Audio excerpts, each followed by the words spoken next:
Great. Well, I'm really delighted to be able to give this talk today, and it's really great to see so many people here. So, thanks for coming out on Saturday morning when you could have been in bed or doing something else. It's really, really great. So, I'm going to then, I'm not quite sure how long this talk lasts for because, it'll probably take on a shape of its own. But I want to start by talking a little bit about the sort of background of the talk and my personal background in coming to this topic of Buddhism and feminism and self-transcendence. So my sort of personal background really is that and I think personal background when we're talking about sort of gender issues and sexuality issues is actually really important because often we can sort of map on sort of to certain received ways of being in this kind of area. So my sort of personal background, I did sort of come from a pretty traditional background in the area of sort of gender roles. And I left home, as many of us do, when I was 18, and I went to university. And I was kind of pretty gender blind, I think, and I was kind of operating from quite a sort of gender traditional perspective myself.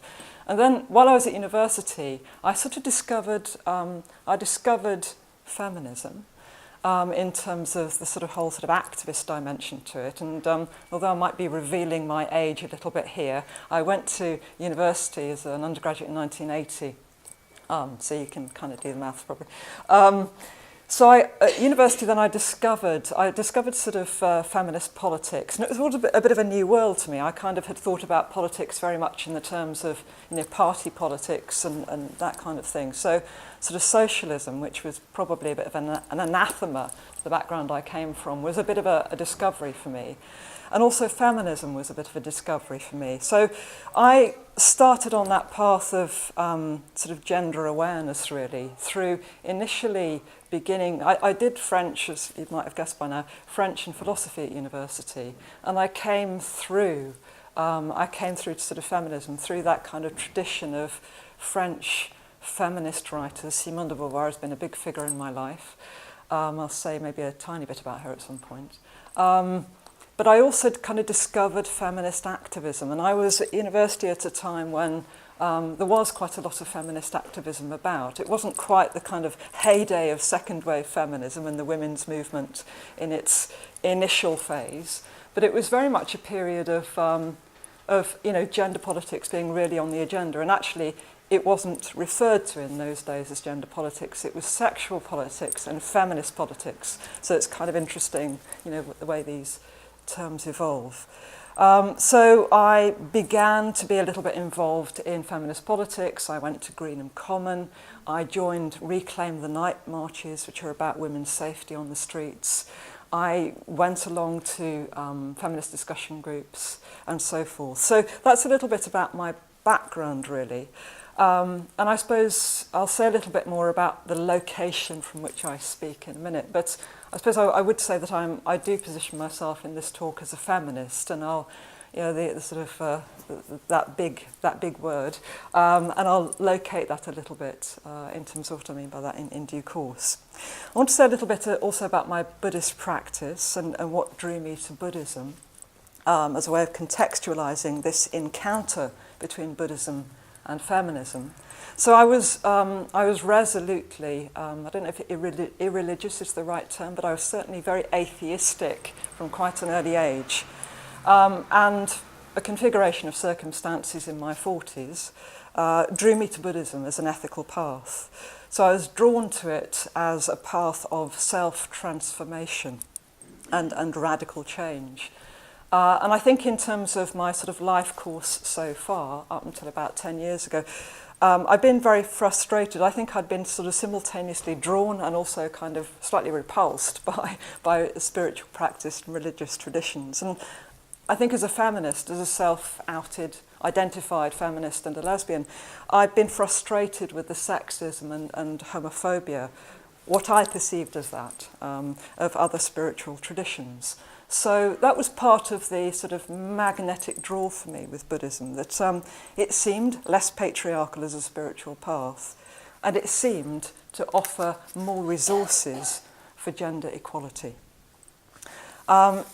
So I want to move on now a little bit and say something about what I mean by the F word, the feminist word. I teach young people at the university, and I find it's really important these days to kind of contextualise that word feminism, because I suppose in a sense it means just such different things to different people, depending on your background. And it has various meanings in political culture and popular culture. Sometimes it can be used as a bit of a swear word. It can be a way of pigeonholing people. And so it does mean different things to different people.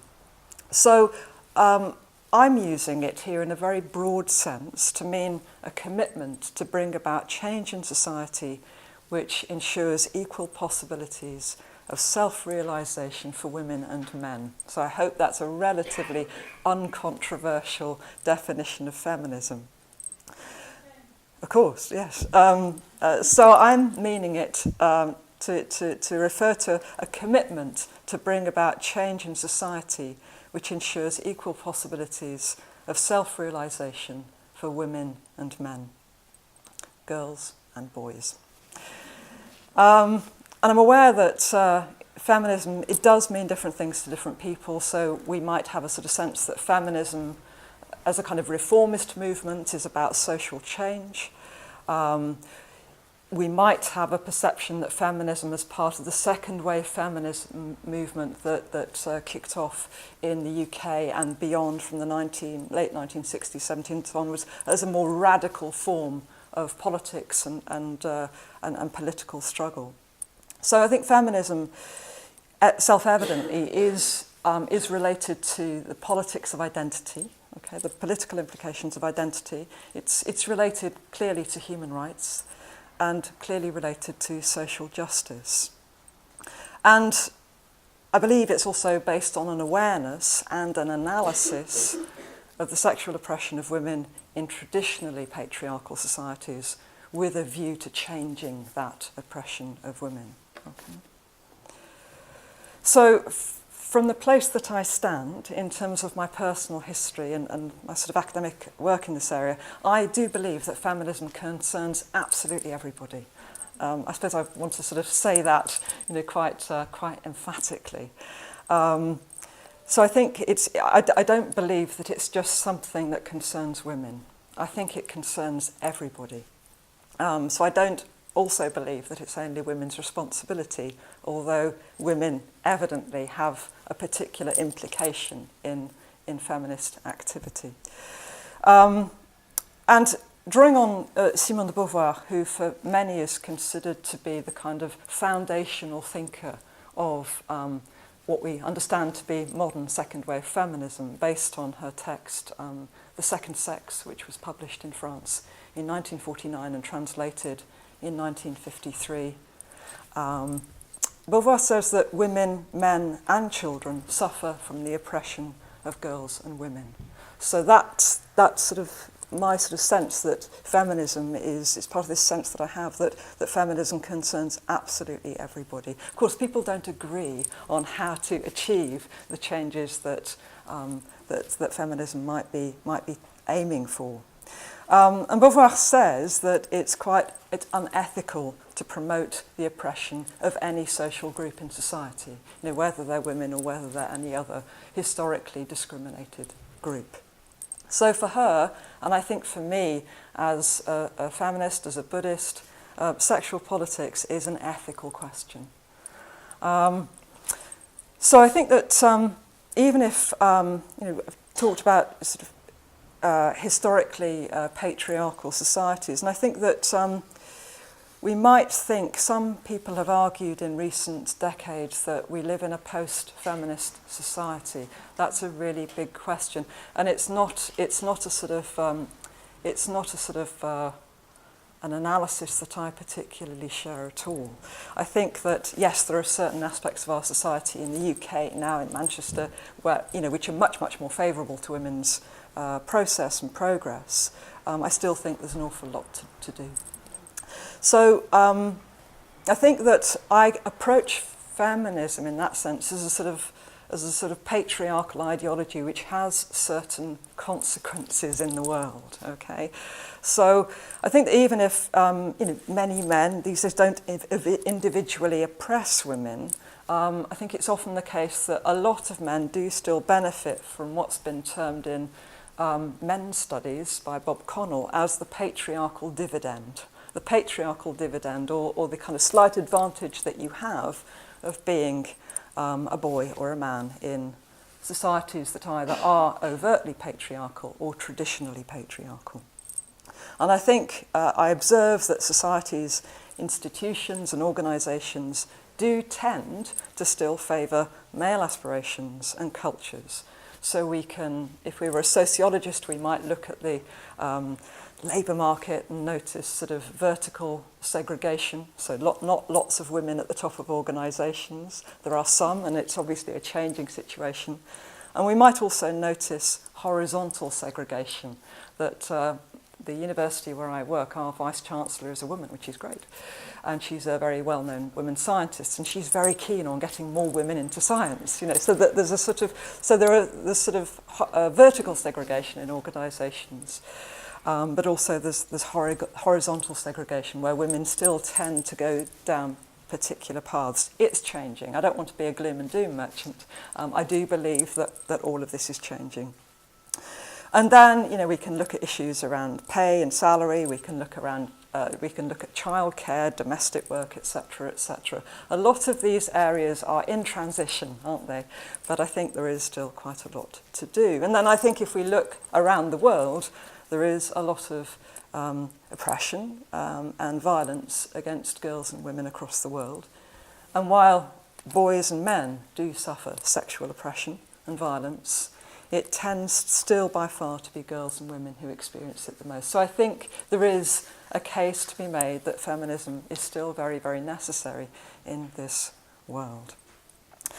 So a little bit more about my understanding of feminism. So I think that gender is something that, and conformity to traditional gender roles is, I think, something that happens both at a conscious level, but it also happens at an unconscious level. And I think both men and women can tend to conform consciously and unconsciously to patriarchal conditioning and replicate it. So I think that's why it's actually so difficult to change in many ways. And there have been various approaches in different strands of feminism to address both the material aspects of women and girls' oppression in society. So very pragmatic aspects such as, abortion, contraception, equal pay, etc., etc. But also other, often continental feminisms that have sought to really address the unconscious life of gender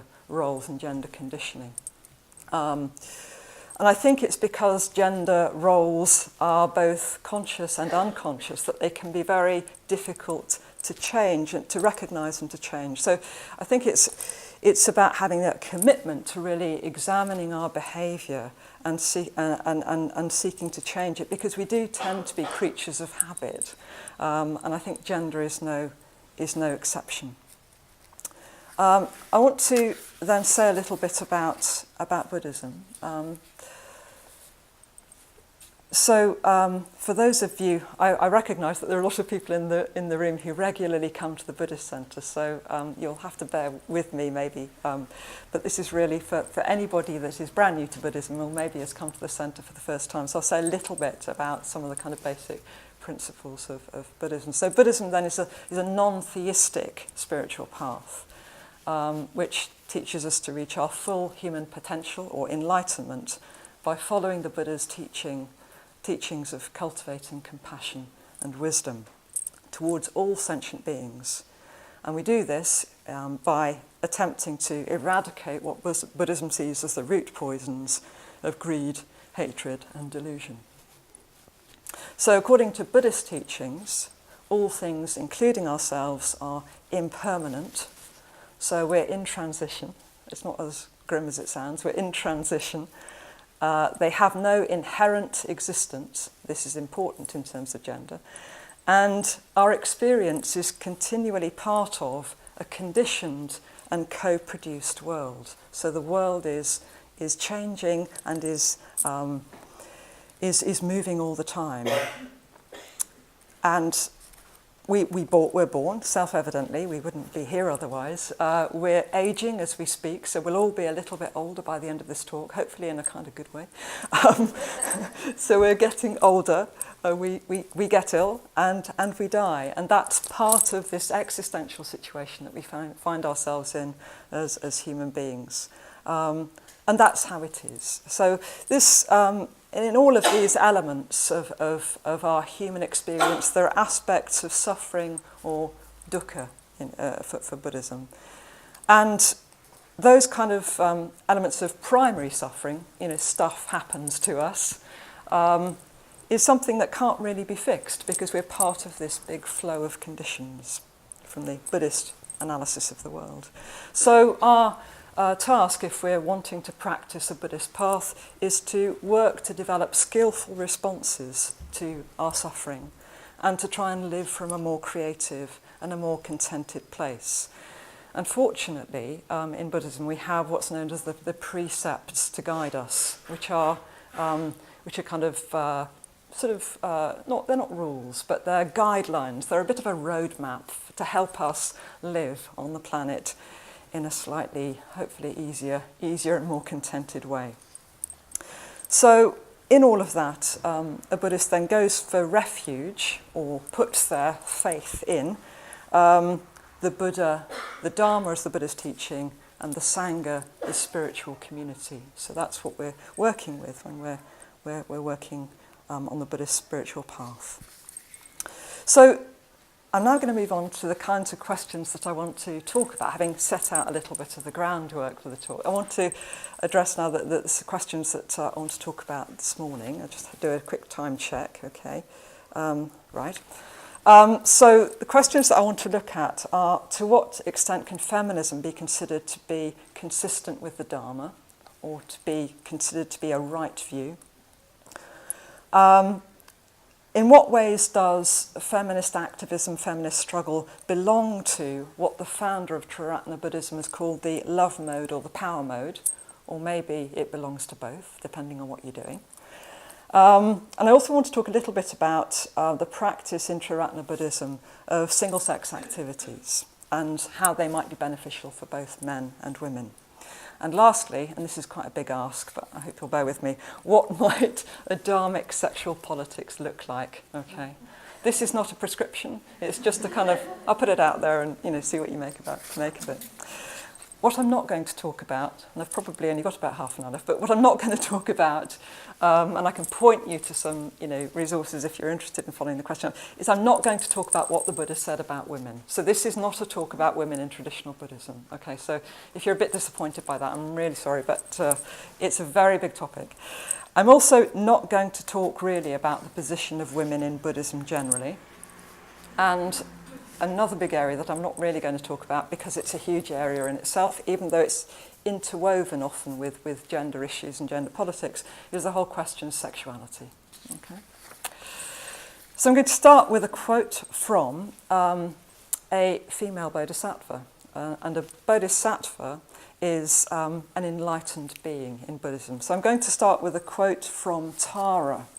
One of the things that I particularly appreciate about Buddhist history is it's full of these really amazing female figures and male figures, but it's when I was saying at the beginning of the talk that Buddhism seemed to me to be a little bit more conducive to exploring gender issues. Part of that is to do with the kind of position of the sort of iconography and the sort of figures in Buddhism.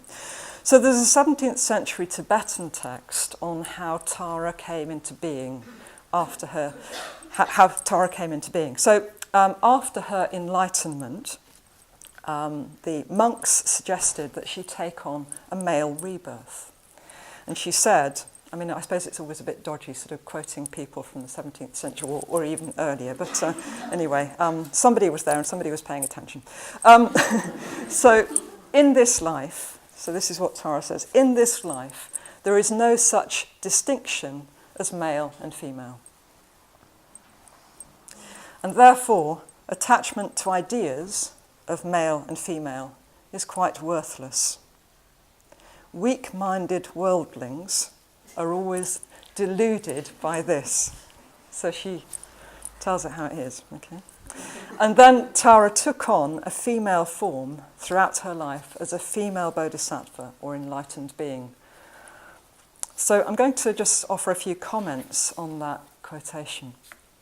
So from the perspective of enlightenment, so a synonym maybe, it's difficult to talk about enlightenment because I guess most of us don't really know what it is, but from the perspective of enlightenment, okay, so imagining reaching our full human potential and beyond, gender has no substance, it has no value. So we might begin to see it as part of our delusion, part of our ignorance, going back to those roots, poisons. We might see it as part of attachment, part of an ego narrative, even though it might seem to have a very compelling, mundane, relative reality.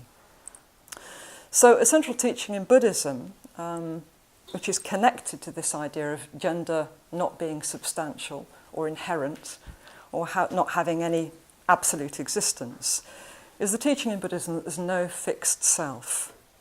So we might begin to see our gender, so if we see our gender as a fixed part of our identity, then it seems to me logically that we might be coming from a place of delusion and attachment.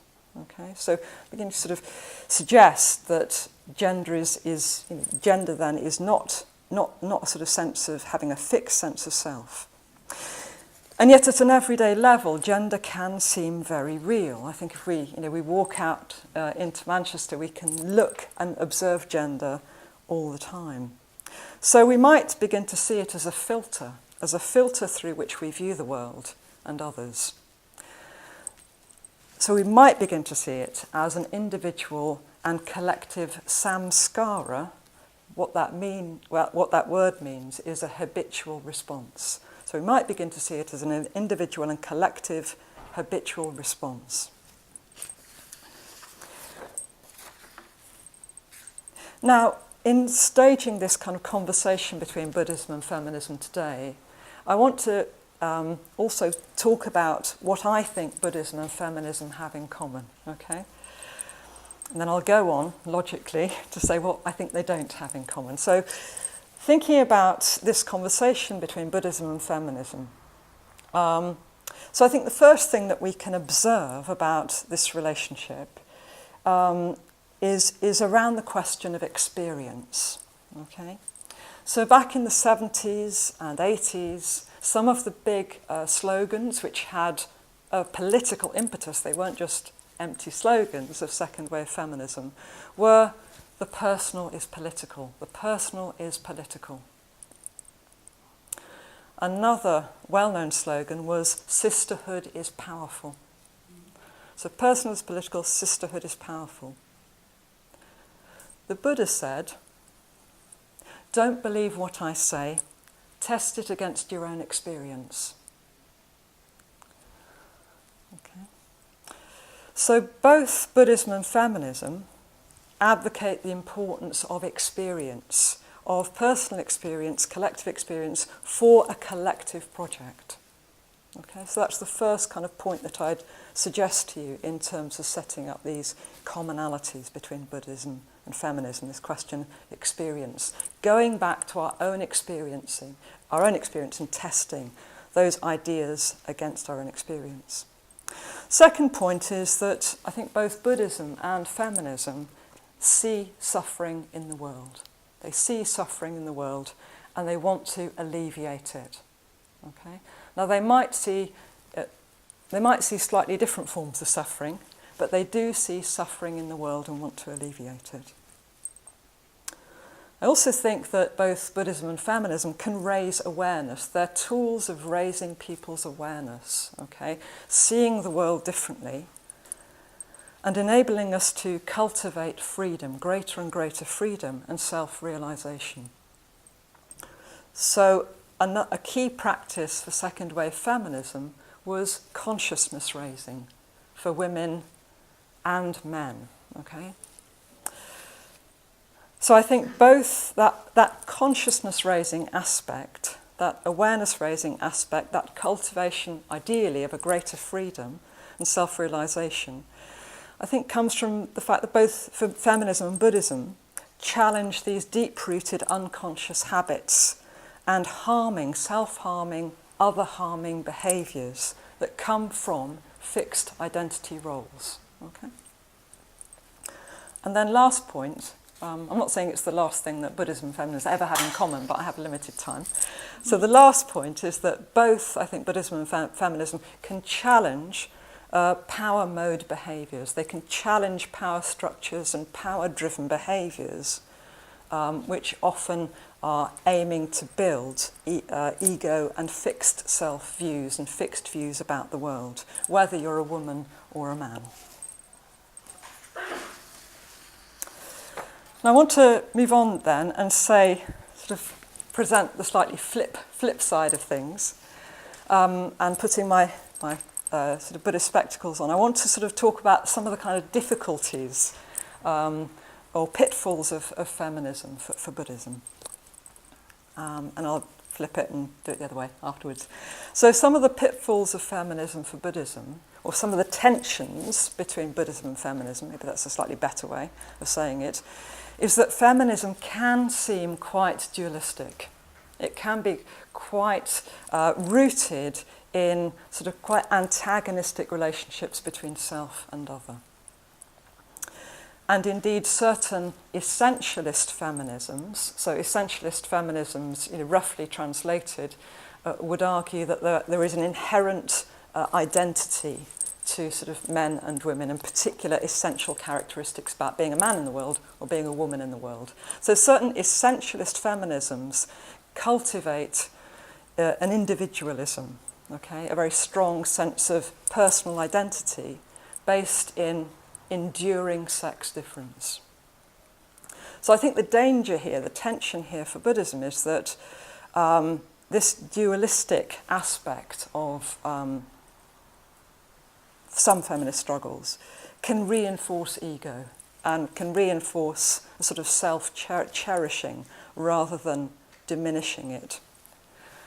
Now, there's a political reason for that, of course, and that's because feminism, like any emancipatory movement, needs a site of struggle.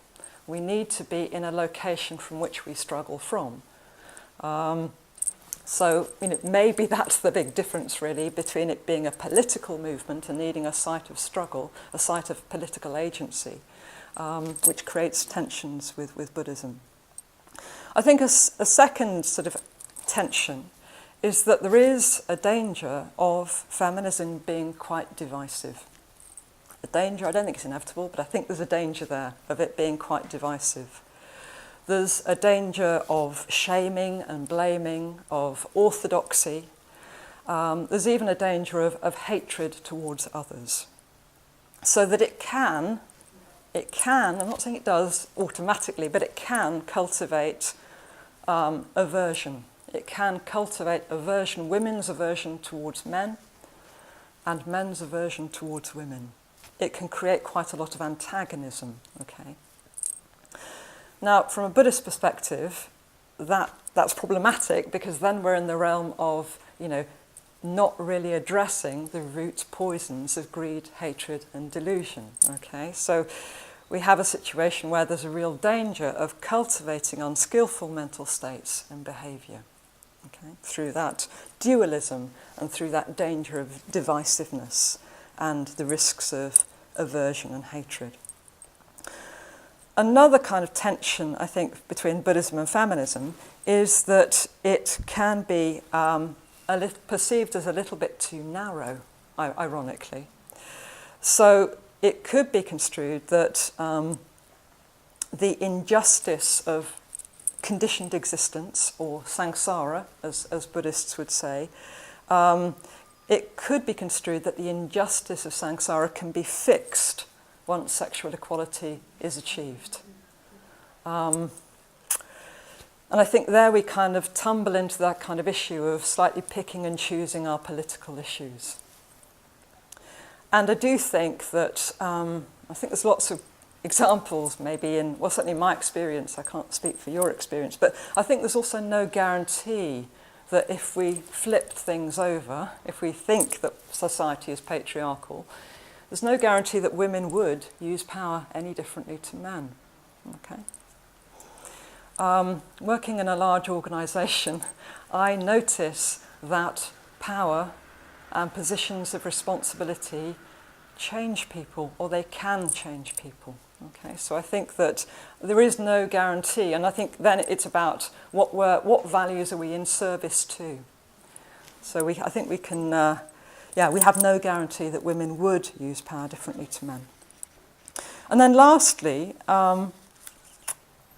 there's a danger, I think, of feminism being perhaps a fixed view or even a dogma. Okay, and I would say that, like Buddhism, feminism, it's an emancipatory project, but it's only a means. It's only a means, and then it's a question of how do we agree on the means. So it's a means, not an end. Okay, it's a sort of analysis of society with a view to changing that society, and then, like Buddhism and the metaphor of the raft, we can let it go. But the difficulty is, when's it going to happen? When's that sort of situation of sexual equality and the kind of and the gender utopia? When is it going to happen? And so there's a real danger of getting kind of stuck in the dogma. Flipping things over, I want to talk a little bit about the tensions of Buddhism for feminism. Okay. So despite many gender-neutral Buddhist teachings and a history of strong, independent women in Buddhism, we've got many in this room, Buddhist institutions and Sangha members can still replicate power imbalances of wider society. So there can be a lack of awareness of gender issues. So Buddhism can seem, and indeed sometimes be, male-dominated. It can seem male-dominated, it can seem quite white, it can seem quite heterosexist, it can seem quite middle-class. I'm not going to take on all of those issues, but it can seem, from a certain point of view, that it's replicating quite a traditional set of values.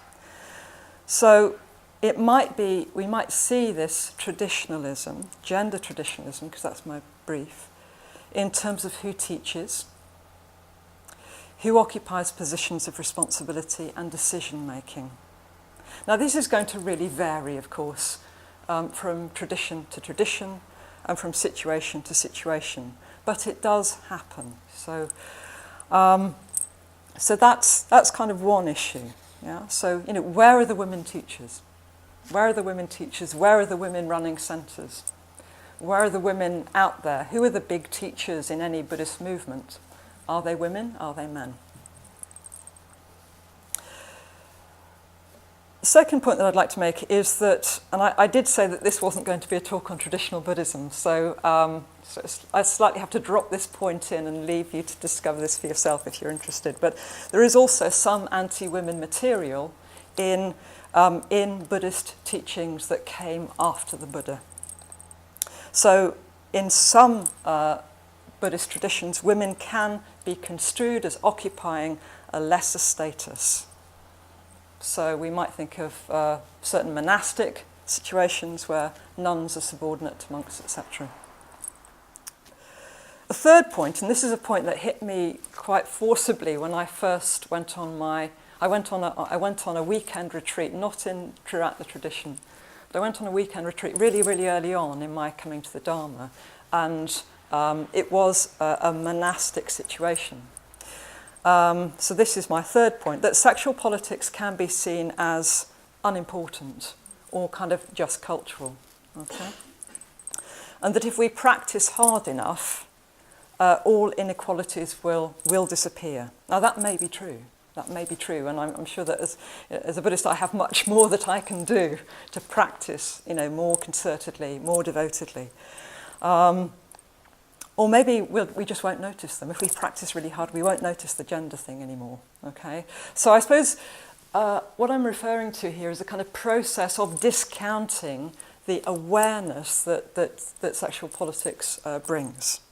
So it can be quite dismissive of gender issues, that it's a non-issue, or it's so-and-so's problem, it's Dharmakarunya's problem. If only she'd get over this, this gender stuff, it'll all be okay, and yeah. So it can be quite dismissive. So when I initially had that conversation on that first weekend retreat, I was fascinated by somebody, a woman who'd chosen the spiritual life. And I said, what's it like? And how are you doing with the gender stuff? And she was saying, gender, what's that? And so it felt to me, I was a bit gung-ho, I have to say, but it felt to me as though it was a little bit dismissive of that it was a non-issue. And I was thinking, get out, look around, look at the world, So I found that quite a sort of unhelpful response. And then lastly, talking about sort of pitfalls or tensions of Buddhism for feminism, like any spiritual path, Buddhism can degenerate into fundamentalist dogma, okay? So in Buddhism we talk about the fetters, and one of the fetters that impedes spiritual progress is attachment to rites and rituals. So it can, in our practice, I think we can, if we are Buddhist, we can lose that freshness and vitality, okay, in our practice. So it can kind of degenerate into sort of this, sort of going through the motions. Now, why this is relevant to what I'm saying about gender and feminism is that we can lose that heartfelt response to the suffering world, okay? So we can lose that, we can just stop being in the world a little bit and use our Buddhism to sort of, keep it a little bit at bay, okay, through resorting to sort of rites and rituals.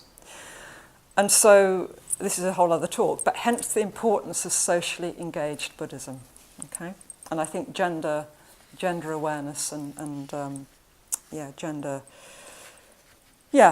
moving towards sexual freedom is part of what I would construe as socially engaged Buddhism. I want to say a quick word then about Triratna Buddhism. So I've chosen to practice in Triratna, which Alokasanya very helpfully contextualized at the beginning.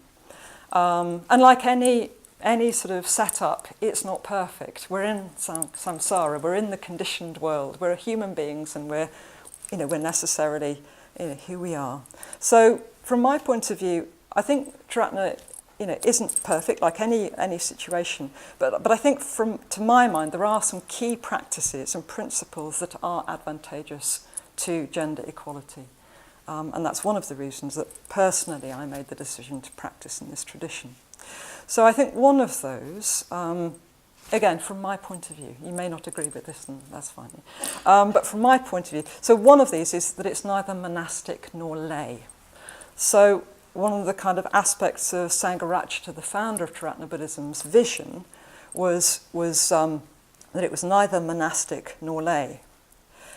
So one of the consequences of that is that it doesn't replicate the kind of historical male dominance of the monastic system. So I think that could be construed as a positive in this sense. Kind of third point I'd like to make is in Triratna there's an emphasis on developing Sangha as spiritual community.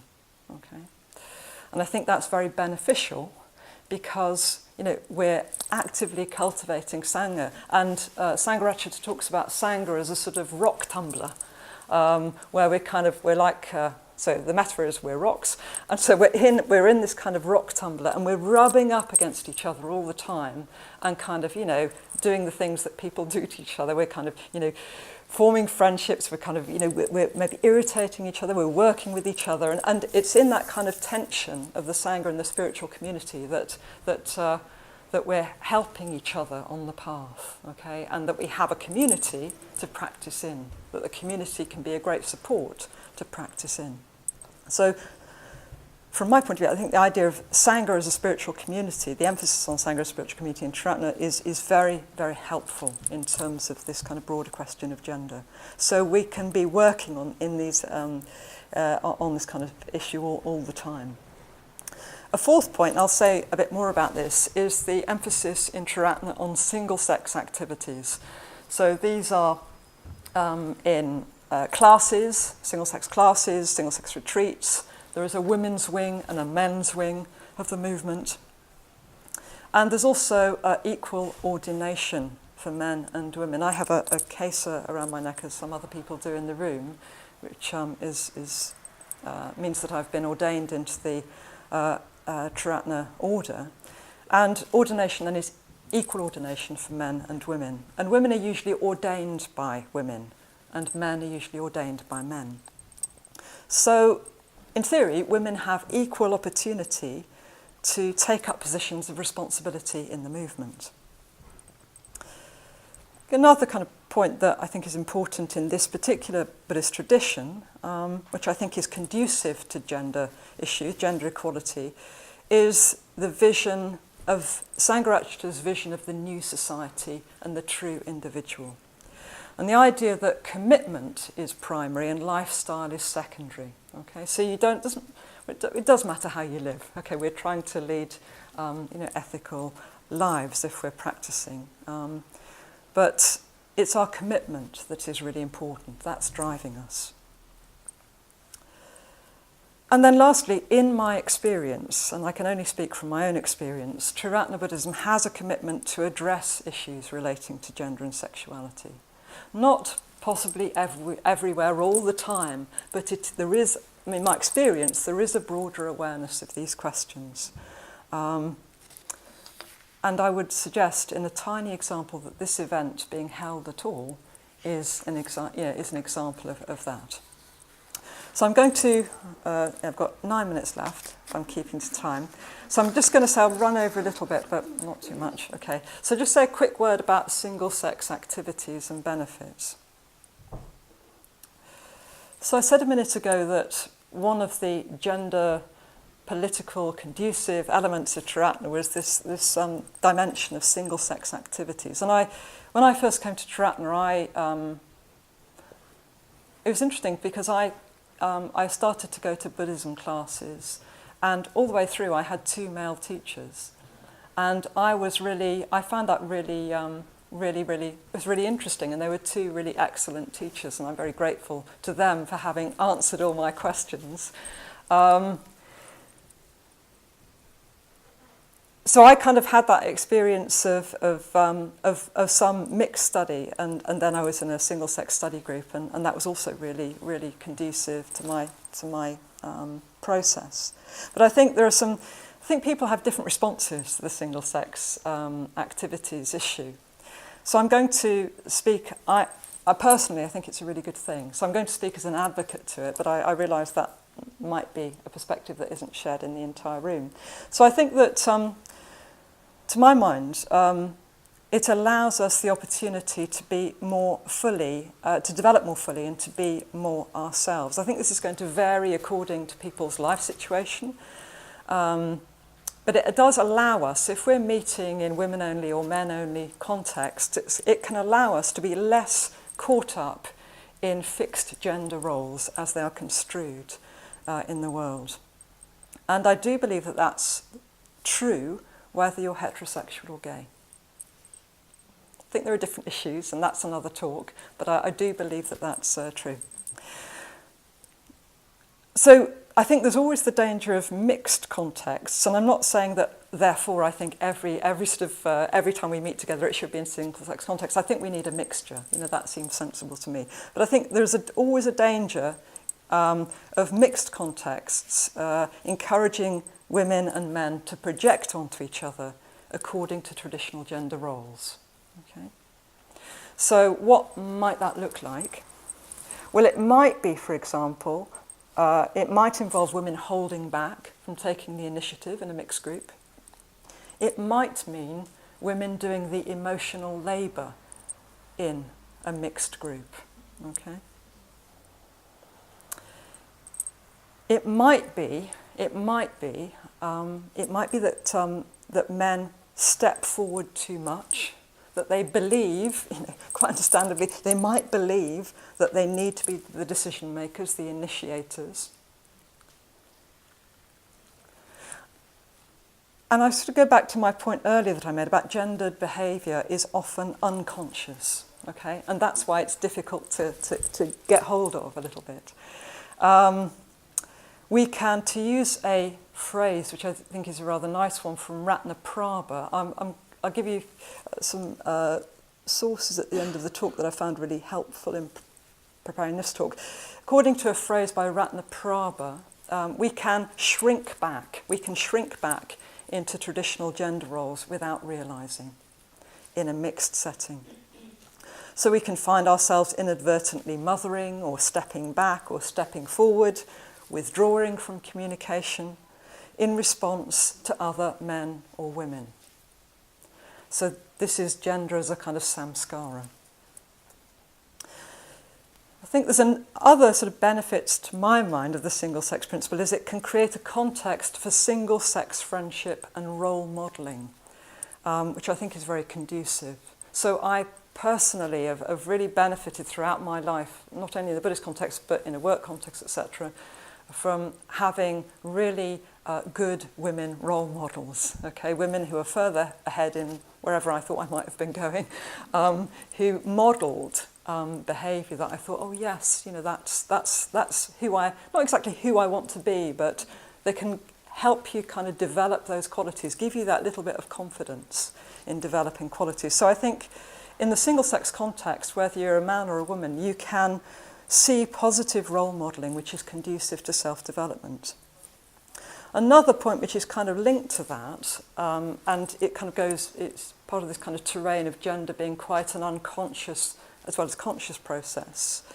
I think if we've had a difficult relationship with a parent of the same sex, it can be a really powerful marker for us in adult life. And I think if that is our case, and it may well not be, in which case you can ignore this point, but if it is one's experience, I think we can allow ourselves to work on that in a single-sex context in a very positive way by developing positive ways of relating to other women, if we're a woman, or men, if we're a man. So I think that by way of conclusion to this bit on single sex, I think it can allow assumptions, we can allow some of our gender assumptions to fall away. And I think we can also tackle some of our assumptions, if we have them, about what women-only or men-only contexts are like. And we can maybe sort of have that kind of conversation with ourselves. So I'm just going to finish by a few points around what I think a Dharmic sexual politics might look like, and it's in transition. It's in process. So it's not obviously in any sense that it's just a few suggestions. So I think firstly a Dharmic sexual politics which would be coherent with the Buddhist teachings would be in line with the precepts. Okay, I think that's the first point I would say. It would be grounded in a sort of a loving relationship to the other, to other men, other women, in a universal sense, not in a personal sense. Okay. It would also be generous. It would be respectful. And it wouldn't involve what I think can sometimes happen in relationships between men and women. It wouldn't involve manipulation or any kind of projected aversion. So it would create a kind of situation of equal possibilities of self-realization for both men and women. This is a wish list, okay? There would be equal expectations of each other, which are not based on gendered roles. So forget that I'm a woman, forget that you're a man. Let's just do this thing, yes? Let's just practice, okay? So we're not caught up in a gender identity. We're not caught up in an intoxicated sexual dynamic, okay, of feeling ourselves to be a little bit different if we're working with men or with women. So we can begin to be fully human with each other. And in this, as part of this, I think we'd be cultivating positive mental states in relation to ourselves and other women, other men. Okay, so again, it's part of this kind of sexual politics, which would be working alongside the precepts. Also, kind of some of the kind of areas of contention between the genders sometimes around parenting, childcare, ethical sexual behaviour. These are everybody's responsibility. And they're grounded, so they would be grounded in the precepts, in wisdom and compassion.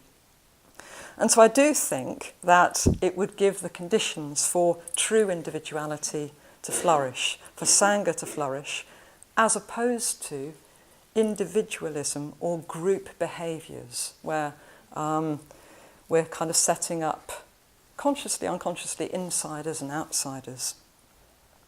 So I think if I'm practicing effectively as a Buddhist, I'm wanting to look at my gender conditioning. I'm wanting to look at my habits. So I'm not going to be bypassing it, okay? I'm not dismissing it. It is an issue. And even though I said I wasn't going to talk about sexuality, which is kind of difficult if you're talking about gender, because it sort of can go hand in hand. But I also think celibacy would seem quite usual. I'm not suggesting that, that's an individual's choice, but I think celibacy would seem quite usual and not an unusual choice for men or women. So identity wouldn't be so caught up in gender roles and the intoxication of sexuality. I've got a quote now, just before I move to 4 points of conclusion. Thank you for your patience so far. I've got a quote from Maitreyi, who's a senior order member in Triratna. Some of you may have heard this before. And she says, in a very useful essay that I looked at, among other sources, to prepare this talk, she says, from a Buddhist perspective, feminism is clearly not enough. It's only a possible starting point in our efforts to develop true individuality. For while feminism asks us to look at our gender conditioning, Buddhism asks us to look at our conditioning as human beings, at how the poisons of greed, hatred and delusion underpin everything we do and limit us to habitual reactive patterns. While feminism investigates the dichotomy, the polarization, between men and women, male and female, Buddhism urges us to strive to overcome the dichotomy of self and other, the view of ourselves as being at the centre of the universe, a fixed self separate from other beings. In overcoming this dichotomy, we eventually transcend identification with being either male or female. So in conclusion, feminism, I think to my mind, is still necessary in the world. So I'm not saying, feminism is not a helpful thing in the world. It's still necessary in the world. But I think the challenge for us, if we are wishing to practice the Buddhist path, is to develop a feminism which is compatible with Dharmic values of wisdom and compassion. If we wish to practice as men and women who are committed to supporting each other's spiritual path, as self-transcending beings who can attain enlightenment. And I think Maitreyi raises this in her essay. It's kind of, what kind of change do we really want? What kind of change do we want? We might not want any, in which case, fair enough. But do we want long-term radical change, or do we want a kind of partial sort of action-reaction type of change?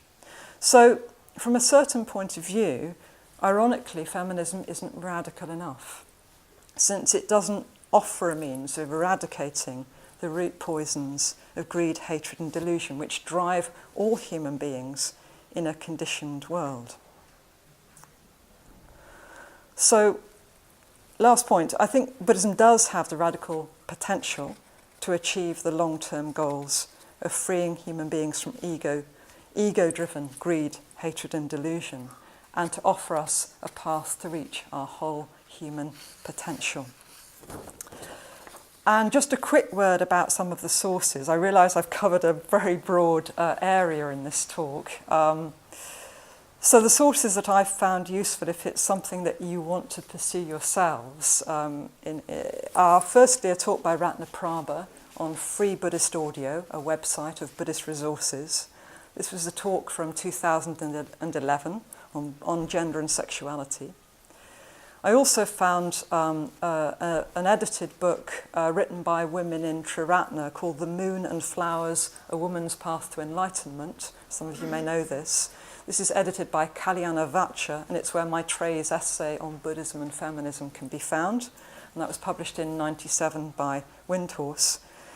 And then I've also found there's a recently, sadly she passed away recently, but Rita M. Gross, who's an American theologian who's a practicing Buddhist and feminist academic. Her books, Buddhism After Patriarchy and A Garland of Feminist Reflections, were also very helpful to me in preparing this talk. So thank you very much for your attention. And bring this to a close. Thank you.